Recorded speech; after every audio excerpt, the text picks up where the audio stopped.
Okay, hi everyone. I'm Jeremy Stern, Deputy Editor at Tablet Magazine. I'm very pleased to welcome you all to a special preview panel of the 2023 Kiev Jewish Forum, a conference co-hosted by the Jewish Confederation of Ukraine and Tablet Magazine that'll take place in mid-February. So please check out kievjewishforum.com and tabletmag.com for more information.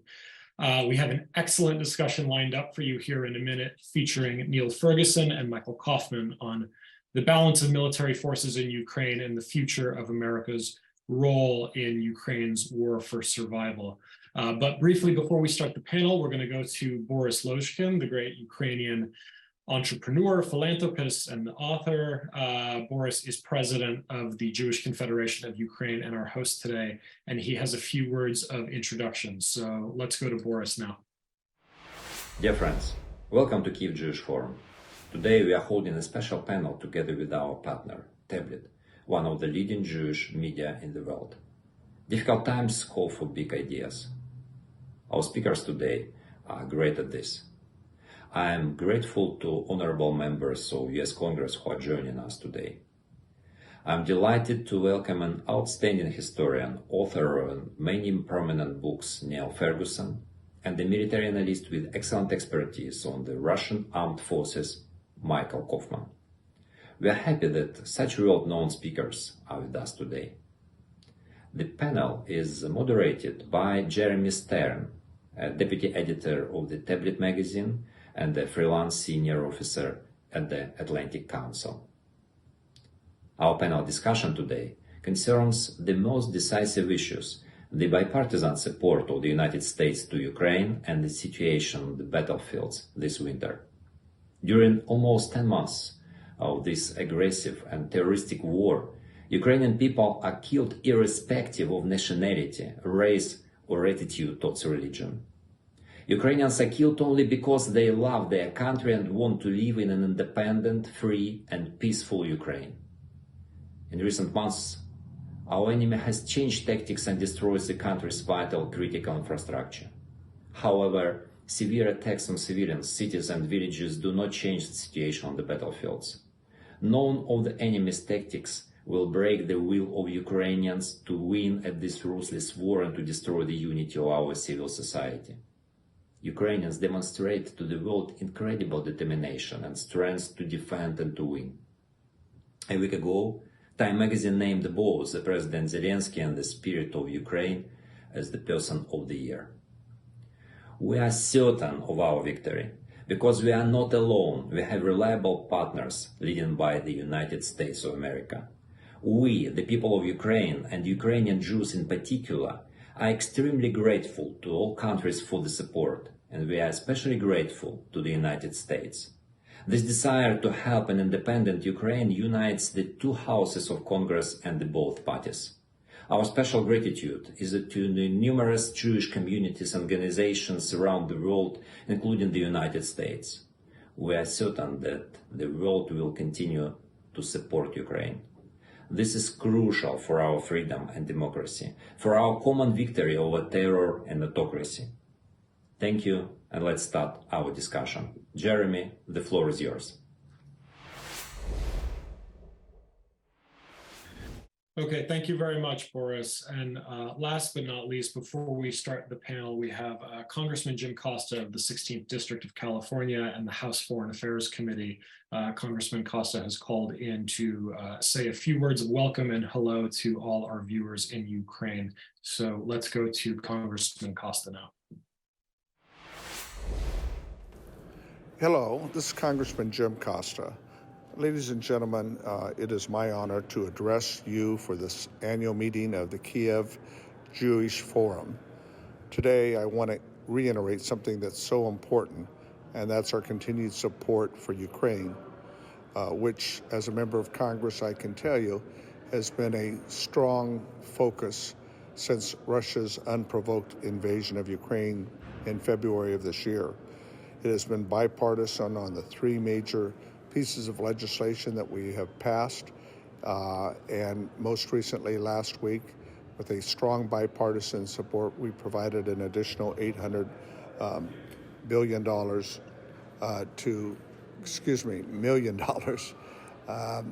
Ukraine might like it to be 800 billion, but it's 800 million on top of the billions of dollars of assistance we have already provided. We've seen across several critical funding votes this year, and I believe, will continue to have the bipartisan support well into next year. But we must be together. The people of Ukraine are suffering tremendously, but they are not only standing up for their own sovereignty and their democracy, but they are, frankly, I think, representing all of us who strongly feel the importance of democratic institutions around the world. This is the test of our time. We must be together. Thank you so very much.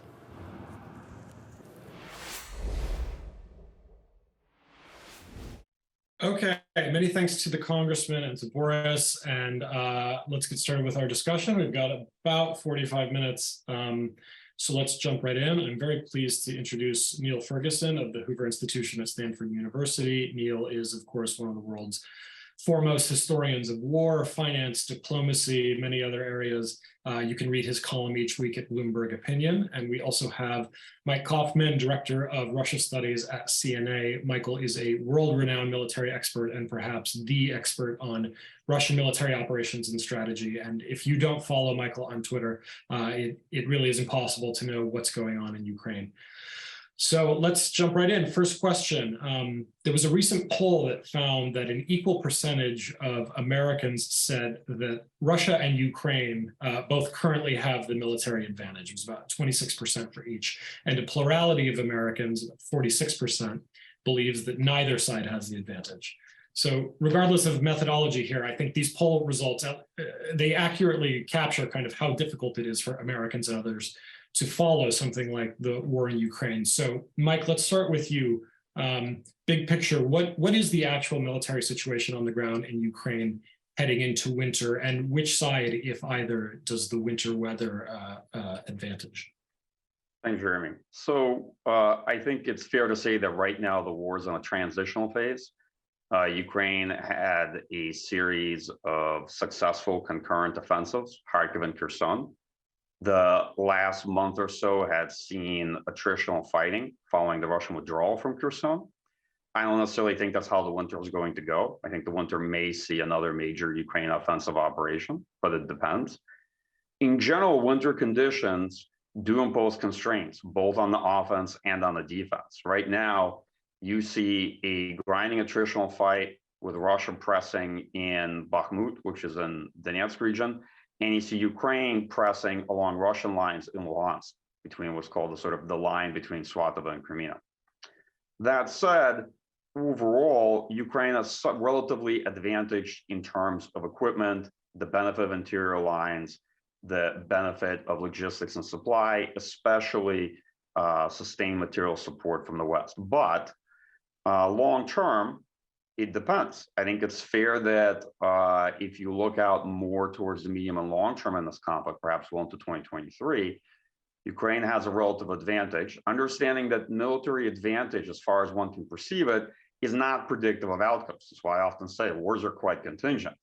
But that advantage hinges heavily on sustained external support from Western countries, material assistance, which is a function of both availability, equipment, ammunition, funding, but also policy, the extent to which Western states will continue supporting Ukraine, providing these sort of things and what have you. Hope that's an incomplete, but at least a decent answer to your question. And Neil, I want to pick up on something there. As you follow everything happening in Ukraine, is military advantage in the conventional sense what you look for, or is it the case that kind of regardless of Ukraine's astonishing battlefield capabilities and victories so far, that maybe Russia's willingness to terrorize civilians, destroy cities, attack water and energy infrastructure, threaten grain exports, etc., is all of that driving outcomes more than which battles are being won or lost? Well, one of the challenges of this war is that in many ways it resembles 20th century wars strip away the drones, strip away the precision weapons, and as Michael already indicated, you find yourself looking at scenes almost from the First World War rather than the Second. Trench warfare in and around Bakhmut has been likened to scenes from the First World War. And now, if you're a serious scholar of the 20th century warfare, you know not to separate what's happening on the battlefield from what's happening on the home front, because the economy is absolutely crucial to being able to sustain this kind of warfare. Why is that? Because this kind of warfare is really destructive. It's destructive not just of infrastructure, it's destructive of people, and particularly trained man parts, destructive of weaponry, it's destructive of tanks. It is very destructive, much more destructive warfare than we saw in Afghanistan or Iraq in the last 2 decades.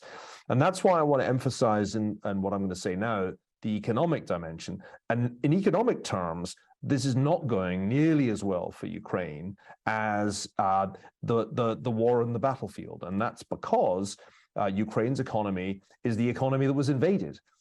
It's probably suffered somewhere around about a 30% to maybe 40% decline in gross domestic product. I think maybe closer to 40, given the damage that's been done since the Russians started to attack the power grid. The IMF thinks that the Russian economy contracted by 3.4% this year. So there's an order of magnitude difference in the damage to the two economies. And that's what concerns me as somebody who's been an outspoken supporter of Ukraine, not just since February the 24th, but for many years.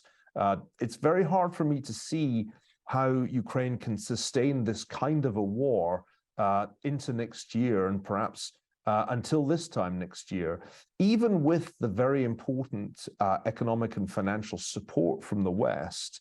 Ukraine is still struggling to finance its deficit in a way that avoids a descent into hyperinflation. So I worry that a lot of the coverage of this conflict, whether on media, mainstream media, or social media, because it's more interesting, focuses on videos of Russian tanks being blown up, whereas we don't spend nearly as much time talking about the ways in which Ukraine is struggling to remain afloat economically. And if I view this from a Russian side, yeah, there's no question that Western sanctions are kind of slowly eroding Russia's competitiveness as an economy and grinding it back to the 20th century, cutting it off from access to semiconductors and so on. On the other hand, I think to myself, well, from the point of view of grinding out some ugly result in 2023, as long as I'm able to cause Ukraine's economy to collapse or at least to contract drastically without suffering a comparable contraction in my economy, then this isn't going so badly. If you're looking for a historical analogy to worry about, from a Ukrainian perspective, it has to be the Finnish Winter War against the Soviet Union, which went very well in 1939, not so well in 1940, when the superior raw resources of the Soviet Union could be brought to bear on the heroic Finns. Mike, did you have a follow-up? Yeah, I just think I would add to Niall's great comments that, at least from my point of view, it seems increasingly clear that part of the Russian strategy is to try to extend the war well into 2023 and beyond. Russia's constrained primarily, I would say, on the munition side, because its way of war is rather inefficient and very tasking on artillery ammunition. That said, I think the bet that Russia's trying to make is if they inflict sustained damage to Ukrainian critical infrastructure and thereby the economy, increase population outflows, reduce investment, and increase the cost of sustaining Ukraine over the course of a longer period of time, that they can begin to try to exhaust the West in terms of their willingness to sustain the Ukrainian economy. I think Niall's very right on this point. So often as military analysts, we tend to focus on the war effort. But the war effort for Ukraine is around, I think, 50% of GDP expenditure. Russian military expenditure right now has increased to maybe something around 7 to 8% of GDP. It's quite significant, but nonetheless, you can see the disparity. The point I'm making here is that naturally the other dimensions to the conflict beyond just battlefield outcome. And the longer the war goes on, or the further out we try to look, the greater the potential uncertainty. I mean, related question here. I think perceptions of who is winning the war or can win the war in the long term, have a great bearing on U.S. and European support for Ukraine. And in the U.S., for a while, it seemed like Ukraine was going to be, kind of one of the few durable bipartisan issues in America. Maybe that's still the case, but at least in the run-up to the recent midterm elections, we heard some talk of possibly winding down aid for Ukraine, both among some Democrats and some in the GOP. The GOP underperformed in the elections, but it did take the House, which controls the federal budget. Neil, what do you see as the major factors determining continued bipartisan U.S. support for Ukraine over the next 6, 12, 18 months, given the fact that Ukraine does need so much help, not only in the sense of, weapons and weapon systems, but economic aid to keep the economy afloat, to keep pensioners, being, fed and from freezing to death and all that? Well, one doesn't want to overstate the risk here, because I've seen that done. A casual word by Kevin McCarthy, I think, got taken out of context. There's a tendency to exaggerate how representative Tucker Carlson is of mainstream Republican sentiment. On the other hand, it's clear when you look at polling that it's Republicans that are cooling on this war more than Democrats. It's Republicans who feel that the U.S. is doing too much, for example, in some recent polling that I've seen. And so the fact that despite the non-appearance of a red wave, the Republicans now control the House is not something to be ignored. I think it was Henry Kissinger who said there was only one thing worse than being America's enemy, and that was being America's ally. And that's kind of been true since the 1960s on a rather embarrassingly repetitive basis for countries that, not to mention peoples who bet their future on American support. If Ukrainian strategy is predicated on Western and particularly American support being consistent and sustained, capable of being sustained longer than, say, the Russian economy can keep this going, then that is an extremely risky strategy. And this is one reason why my sense is that it would be fatal for Ukraine to allow this war to continue along the lines that Michael just said. The Russians want this war to drag on. They know that Russia's economy can take it more than Ukraine's can. They also know the Western resolve is notoriously frail. It's held up a lot better than most people predicted, well, not quite a year ago, but I still wouldn't like to bet that there'll be strong bipartisan support for supporting Ukraine a year from now, just as I would be very nervous of assuming that NATO would be united in its support for Ukraine 12 months from now. I'm conscious that I'm sounding pessimistic.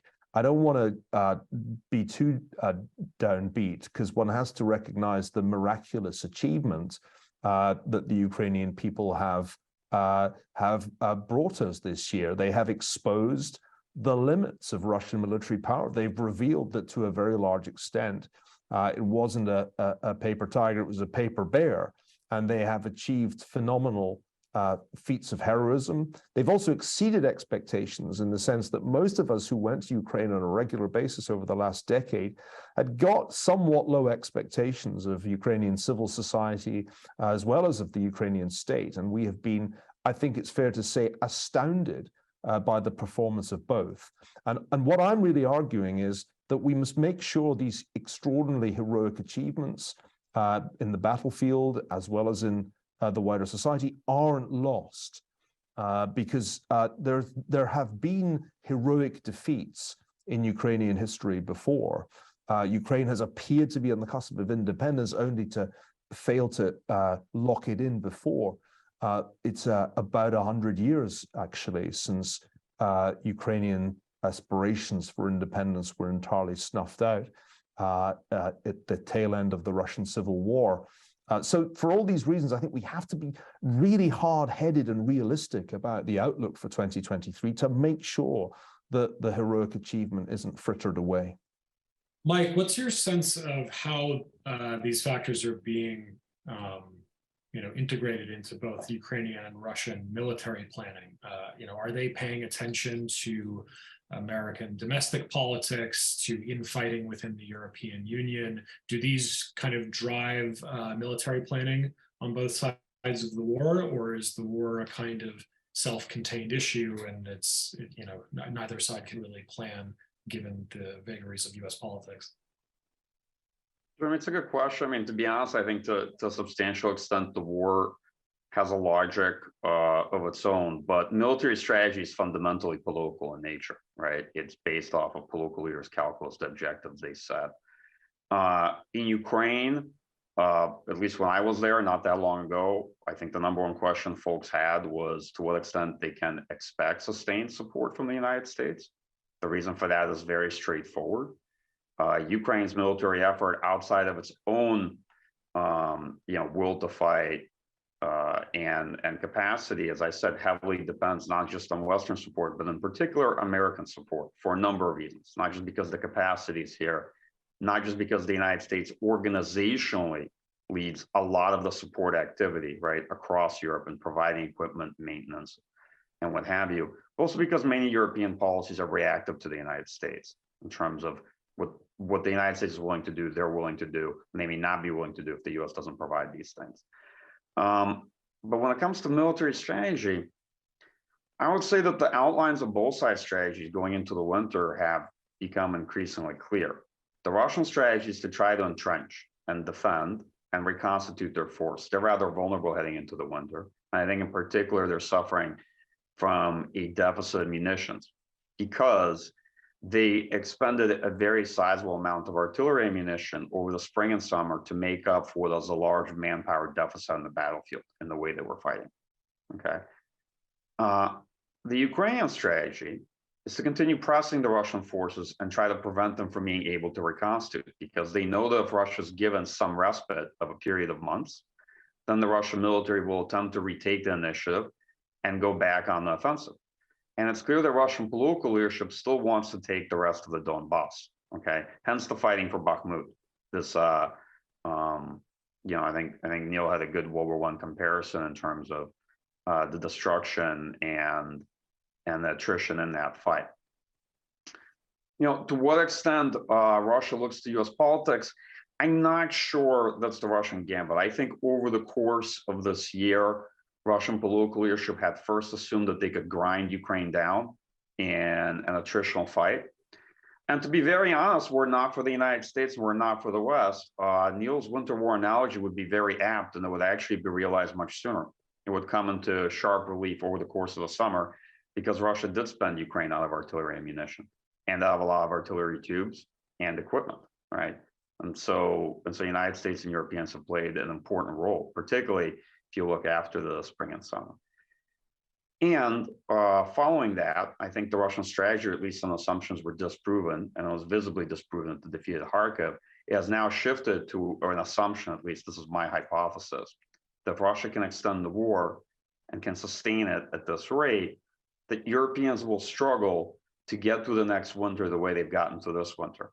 And if this winter drives Europe into a recession, then they may see material constraints in European economies drive European thinking on the extent to which they're willing to support Ukraine.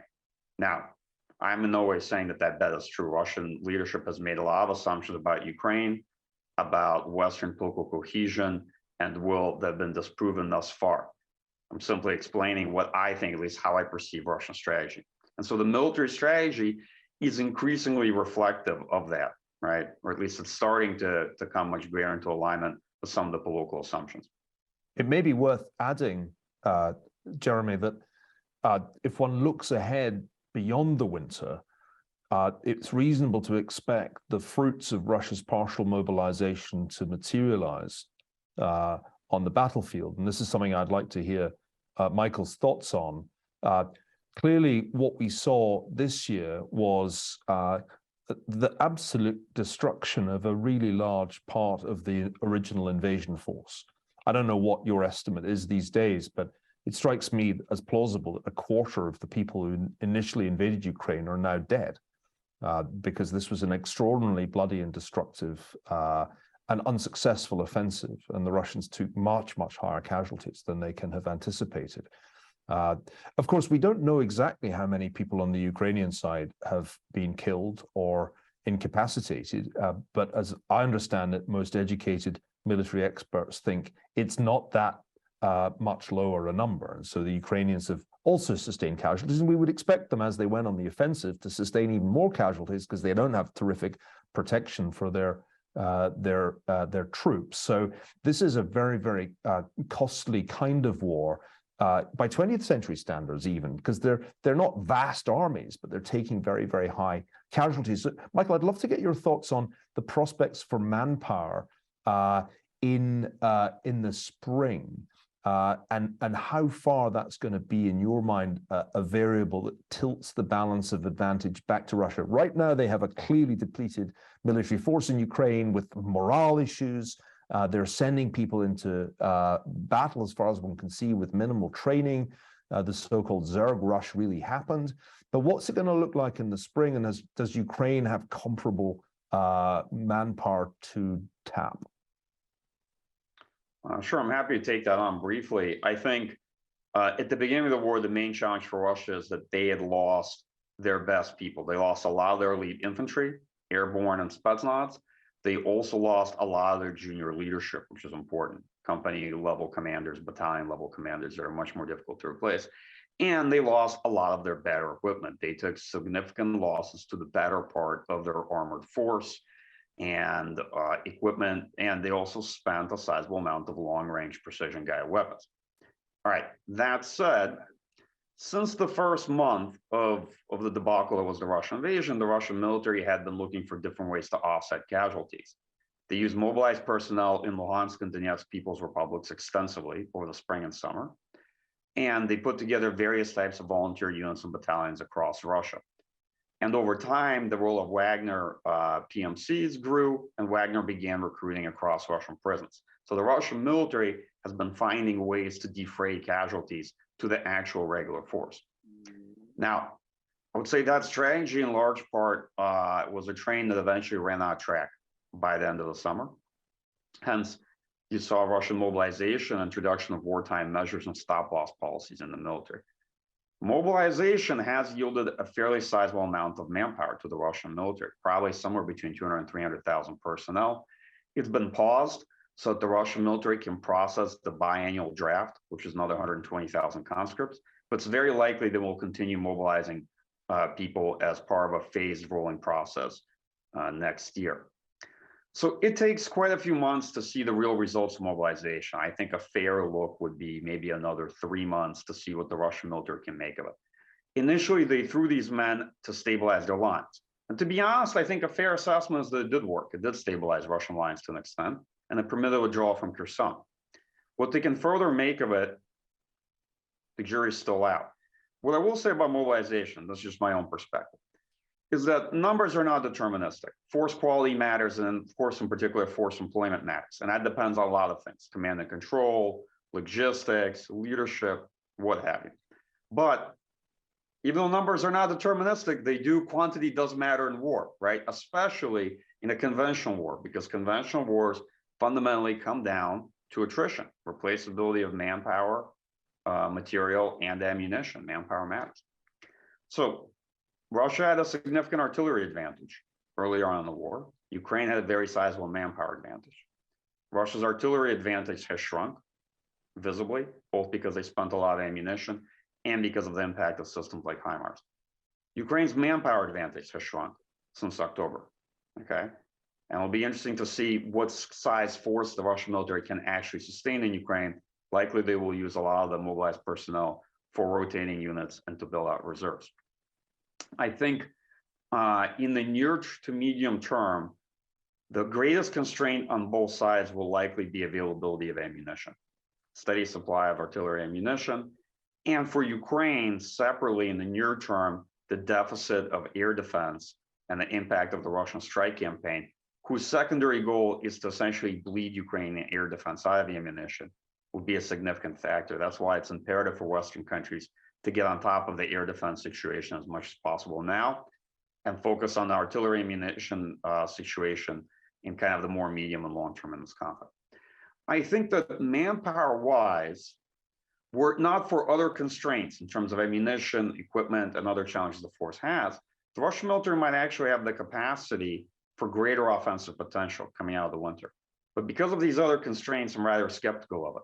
What I do think is a real issue, and the fighting Kherson revealed this somewhat, is that the Russian military now has a much higher density of forces to the terrain they're occupying and trying to defend.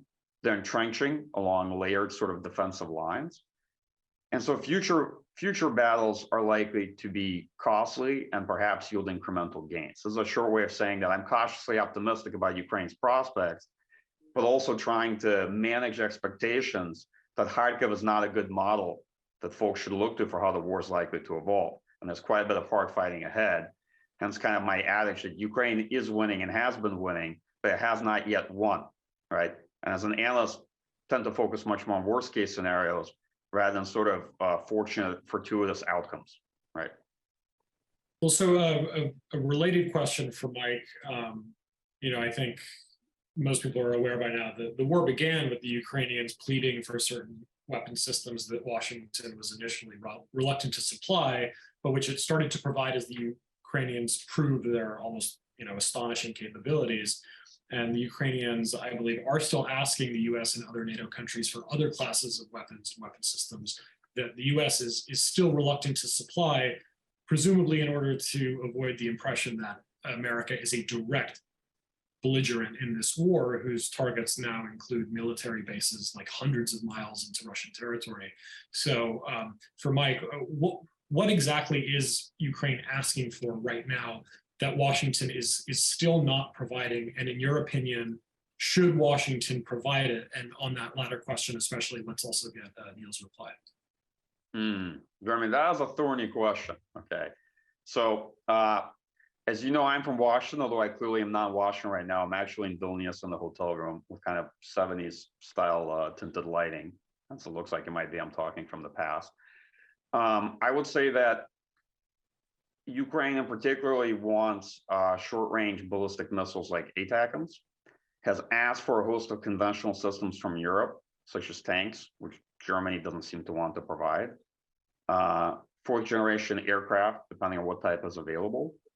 And, to be frank, Ukraine has had throughout this war a fairly sizable list of things they've asked for, some of which are top priority items. Let's say right now, air defense systems, artillery ammunition, things of that nature, some of which are things that Ukraine may need or let's say want in the long term to have a substantial training cycle, right? That it may make sense to get on top of now, understanding that Ukraine may have to eventually make a transition from the legacy Soviet equipment they inherited to Western produced equipment, if anything, because ammunition may become a problem much further down the line. Okay, so with respect to should the United States provide or not provide this, let me make a couple of comments which will seem evasive probably because they are. First, part of the reasons the United States is not providing this is because of the imperative of escalation management. I think for Washington, DC, this is a priority. And I think there is a general view that on balance, the current situation strongly favors the United States because the United States is able to use material support and intelligence support to help Ukraine win. And in fact, I think in fairness, if you look at where we are about 10 months into the war, given the bleak picture on February 23rd, you would have to admit that this is probably the best possible outcome one could have hoped for. At least from my point of view, remembering what I saw and the discussions that I was involved in from the fall to the winter and the run up to the war, this outcome is a rather good one compared to all the other trajectories the war might have taken. So it's fair to say that to a substantial extent it's been working. Second, when you look at capabilities like this, I hate to say this, but there are no real silver bullets in wars. Okay, yes, technology and capability matters. How you employ it is even more important than that. But often capabilities have their greatest impact on the battlefield when they're first introduced at scale, okay? Then they themselves will generate to some degree adaptation. So what I'm trying to say is that folks first looked at HIMARS, then they look at ATACMS. If the United States provided ATACMS, after that, it would be something else, okay? With regard to other policy questions and issues, for example, why will Germany not provide tanks? It's hard for me to speak to that, right? Countries that have already provided heavy conventional equipment, self-propelled artillery, multiple launch rocket systems, tank chassis-based air defense systems. For example, Germany has no problem providing Gepard air defense to Ukraine, which is a Leopard 1 tank chassis with an air defense combat module. So it's willing to provide the bottom half of the tank, but not the top. I'm being a bit facetious, but technically this is quite true. I can't explain it. I'm not an expert on German policy or politics, and it's hard to understand some of the, I see, Byzantine aspects of the choices being made. As a military analyst, I learned long ago that how I see weapons and technology, it's very different from the way political leaders see it and the choices they choose to make. Neil, can we get your take on has the U.S. reached the kind of reasonable limit of what it's willing to supply, or should it go further? Well, I think Michael's far more authoritative on these questions than I could be. My sense is that this is a careful calibration that may underestimate Ukraine's vulnerability.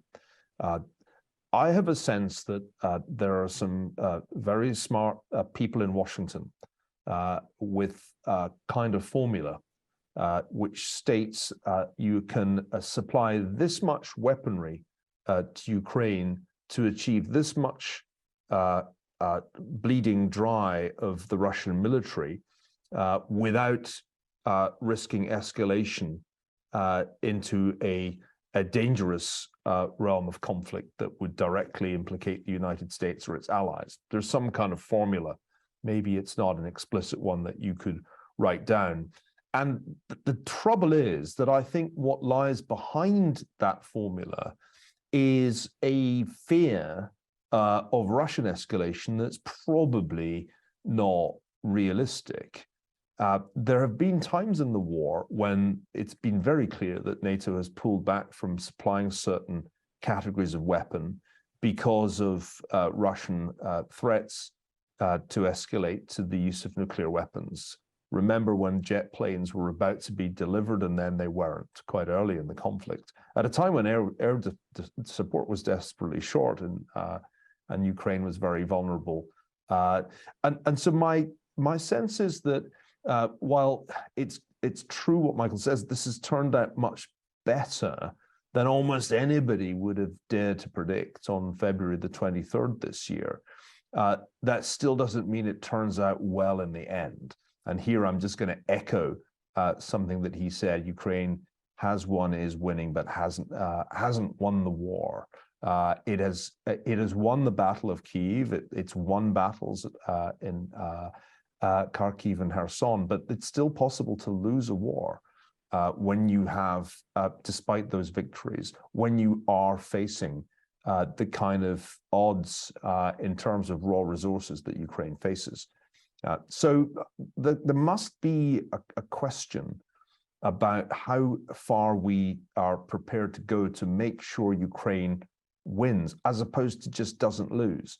A scenario in which Ukraine doesn't lose and the war drags on for 1 year, for 2 years, becomes a version of the Korean War. This is an analogy that I've drawn multiple times. If this is Cold War II, which I think it is, then it's the Korean War of Cold War II. It's the first hot war that makes you realize just how high the stakes are and just what people will do for their allies.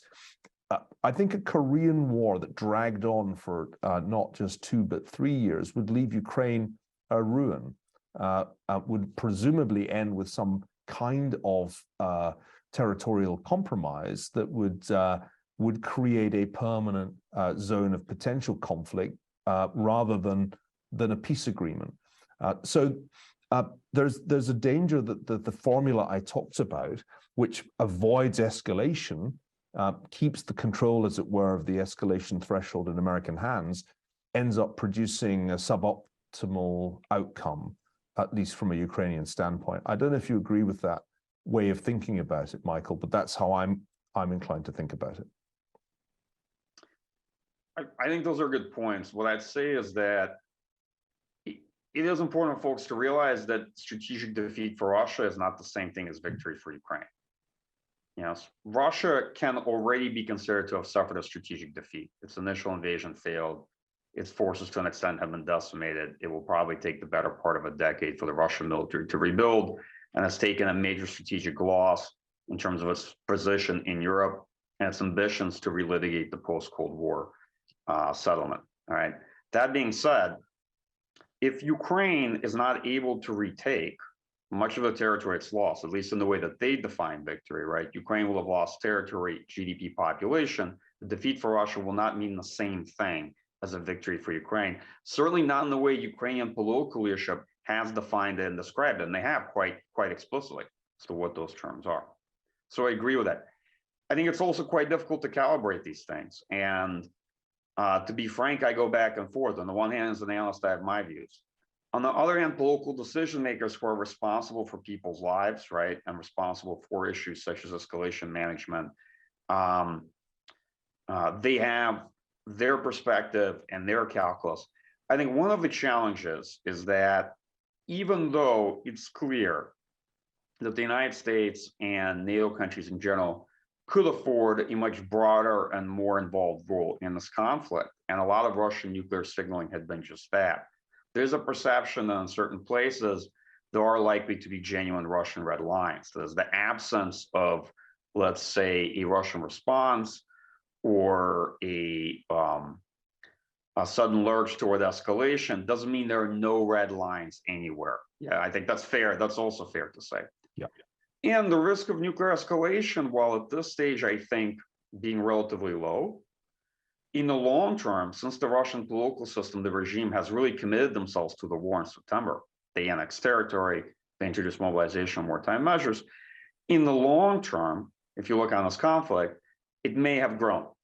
Either way, it's fair to say that it's probably the highest it's been since at least 1983. I think there's an argument that is a reasonable one. Okay, we have about 7 minutes left here, so let's close with one final question for both of you, and let's start with Neil. So, I mean, from the standpoint of U.S. national interests, I mean, what end result is the U.S. trying to achieve here, or what should it be trying to achieve? Is it a clear Ukrainian victory, including the reclamation of all or most previously lost territories? Is it a negotiated settlement that includes the loss of some Ukrainian territory? Is it a peace agreement, an armistice, guarantees of accession or non-accession to NATO or the EU, regime change in Moscow? I mean, you hear all of these possibilities being bandied about quite a lot. So what do you think the Biden administration and Congress are trying to achieve, and what should they be trying to achieve? Well, I think the official line, which I have heard from Jake Sullivan more than once, is that it's not up to the United States, it's up to the people of Ukraine. The government of Ukraine says that it wants all the territory back, not just the territory taken after February the 24th, but also the territory taken in 2014. That would include Crimea. I think President Zelensky recently set out some other preconditions for negotiations that seem to include President Putin's being replaced in Moscow, and war crimes trials being at least initiated, not to mention the reserves of the Russian Central Bank being made available for the reconstruction of Ukraine. Now, that is a list that feels morally right and politically non-feasible. So I think that there's a need now for some more clarity from the US, from NATO, about what exactly the end state looks like. This has been a hard thing to talk about. When Henry Kissinger tried to do it at Davos earlier this year, he was howled down, including by the Ukrainian government. But from the vantage point of a historian, it's kind of absurd not to talk about it. It's hard to see a state of the world in which Russia would accept the return of Crimea or the Donbass to Ukraine. That this Russian government isn't about to do that. I wouldn't like to bet my life savings on regime change in Russia and the advent of a liberal Russian government that would be willing to do those things. So we are quite a long way from a plausible discussion of peace terms. Each side seems significantly further apart from the other than was the case in the early phase of the war, when actually there were all kinds of compromises being talked about to try to salvage the situation. I think that our implicit war aim is to weaken Russia, not permanently, but certainly significantly for the foreseeable future. And that's kind of already been achieved. The unintended consequence is that Russia is now more than at any time in its history a client state of China, heavily reliant on China as the market of last resort for its hydrocarbons. And I'm not sure that will turn out to be a strategic triumph in the medium term. The key problem, the last thing I'll say, that the Ukrainian people confront is the classical problem that war causes. And that is, the longer the war lasts, the harder it becomes to stop, because the more bitterness is felt for not only the losses in the battlefield, but also for the war crimes. If Ukrainians want to lock in the achievement of 2022, I think they must begin to devise some realistic set of objectives that they could conceivably get the current Russian government to accept. This is not going to be at all easy for President Zelensky and his advisors to do. The mood in Ukraine, I was there in September, I'm sure you've been there more recently, Michael, when I was there, was extraordinarily belligerent, and it was perfectly possible to hear wild talk of the disintegration of Russia as some plausible outcome of the war. So we're a long way from the realist, cool and calculating mindset that is going to be needed at some time to ensure that Ukraine does not secure a Pyrrhic victory, a victory that leaves the country in ruins, uninvestable, depopulated, independent, but a wasteland is the quintessence of a Pyrrhic victory. And I can't believe that's in the interests of the West. It's certainly not in the interest of the Ukrainian people. Mike, let's close with you. So I think it's fair to say that the one place this war won't end is the status quo antebellum, which is the February 24th lines, because they're no longer feasible and they're sort of publicly stated minimal interim goals. But realistically, if Ukraine has the military capacity to approach them, then it has the ability to keep pushing further, and politically won't stop there. Those lines were neither natural, geographic, or political boundaries that make any sense. I will say that what's challenging about this war is, first, often the wars, it's up to the loser to decide when the war is over. So even if Ukraine is militarily successful, Russian political leadership can choose to not acknowledge that and continue a state of hostility in one way or another. And increasingly looks like under Putin, the war is likely to continue, at least as long as he's a leader. But alternatively, there's also another outcome, which is, and there's in particular folks who want kind of premature early negotiations, right, have to face the reality that there's no military stalemate on the ground right now, and neither side is willing to revise their minimal war aims. And that means that any ceasefire or pause not only would be more beneficial relatively to the Russian military, but would only very likely ensure a continuation war. And so we have to take care that how this war ends is not in a manner one way or another that helps only ensure another war. There's a continuation of this war. And for clarity's sake, this war itself is a continuation war of the original war that Russia launched in 2014. That is what it is in practice. So I don't want to end on a pessimistic note, but say at least right now, the general position I've seen in the West is it's best to let Ukraine define what victory looks like. And as Ukraine approaches victory, how best to align views and what to do is in many ways a good problem to have. Because if Ukraine is ultimately successful on the battlefield and is able to get there, we can manage that outcome much easier than the alternative, right? Which is that things take a downward turn, or there's a relative stalemate along current lines, which I don't think there will be, and that the war becomes much more difficult to economically sustain, right? So unfortunately, I'll kind of leave it on this. It's a relatively indeterminate answer, but basically to say that I can see a range of possible outcomes. I think it will to some extent require some historical reflection, and this might be more professional duty for now than for me, to look back on this war and to weigh it and judge it after it's over, to what extent it was a Pyrrhic victory or defining defeat or defining victory. And also to what extent does how this war ended really set up the preconditions for a lasting peace, or for an unhappy peace, or for a follow-on conflict of some side, because one side or the other didn't achieve their minimal war aims. Okay, well, we are out of time. This has been extraordinarily informative, and it's been great to get you both in the same room, same Zoom room together. So thank you very much to Michael Kaufman and to Neil Ferguson. Thank you to Boris Lozhkin and to Congressman Acosta. Please remember to go to KJF-2022 and tabletmag.com to find out more about the conference in February. And thank you all very much for tuning in. Thank you. Yeah, thanks for having me.